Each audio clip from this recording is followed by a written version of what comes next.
మరి ఈ విశ్వక్సేనుడు అందరినీ శాసిస్తాడు, ఎట్లా శాసిస్తాడు? తర్జనీ హస్తాయ అంటే ఇట్లా ఉండాలి. అంటే ఇట్లాంటి దారి అనుగుణముద్రేవ సేనాన్యం అన్యముఖ తమహిస్తున్నామంట. ఏం చేస్తారంటే వారు శ్రీరంగచంద్రమసం ఇంద్రియా విహర్తం విన్యస్య విశ్వచరితనయనాధికారం యో నిర్వహరి అనిశం అంగుళి ముద్రేవ. ఆయన అందరి దగ్గరికి వెళ్ళి ఇట్లా అట్లా ఇట్లా ఏమన్నాడు? అందరికి స్వామి పరమాత్మ మీరు హాయిగా లక్ష్మీ జీవులు సుఖంగా ఉండండి, మరి ఉండే ఈ లోకాల యొక్క రక్షణ నేను చూస్తానండి. శ్రీరంగచంద్రమసం ఇంద్రియా విహర్తం విన్యస్య విశ్వచరితనయనాధికారం యో నిర్వహరి అనిశం అంగుళి ముద్రేవ.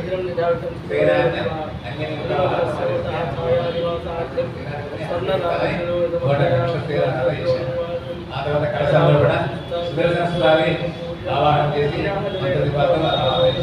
మంత్రపూర్ణంగా ఆ విశ్వసేనుడి యొక్క ప్రసాదంగా మనకు అక్షంతలను చేశారు.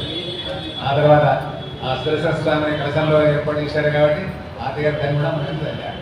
మామూలుగా ఉన్నప్పుడు నీళ్ళైంది, అవి ఎప్పుడైతే మంత్రపూర్ణమైనయో అది అనేది తీర్థమైంది. మామూలుగా మన దగ్గర పళ్ళైంది, అవి ద్రవణకార్యం చేస్తే ప్రసాదం.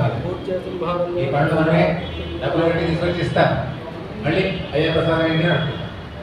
మనం వేసినా మనం అనుకుంటాం ఏంటి అంటే మాత్రం ఉంది.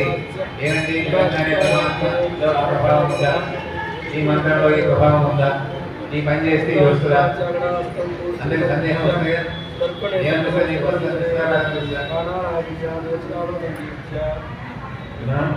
ఈ పని ప్రారంభం చేశాం, వీళ్ళని ఆరాధించాం, ఆ ఫలితం వస్తా రాలా, మంత్రం చదివారు, అట్లా చేశారు, మరి ఆ ఫలితం వాళ్ళకి వస్తుందా వస్తుందా?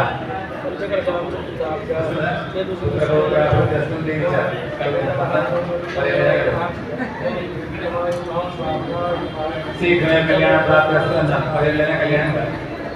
జనగణక వస్తువాహన అభివృద్ధి వస్తుందన్నా దరిద్రమే ఉంటుంది. ఏది మరి వస్తుందా వస్తలేదు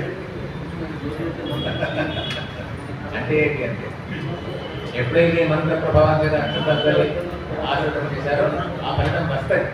మరి ఏది రావడం లేదు కదా, రావడం లేదు అంటే వాళ్ళకి రావడానికి ఏదో ఆటంకం ఉంది. ఆ ఆటంకం తొలిగిపోతే వస్తుంది.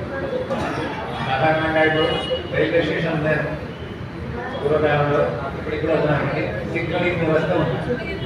సిగ్నల్ వేస్తే ట్రైన్ వస్తుంది, సిగ్నల్ వేయకపోతే ట్రైన్ ఆగిపోతుంది కదా. ఒక వ్యక్తి హైదరాబాద్ నుంచి ఎక్కడికో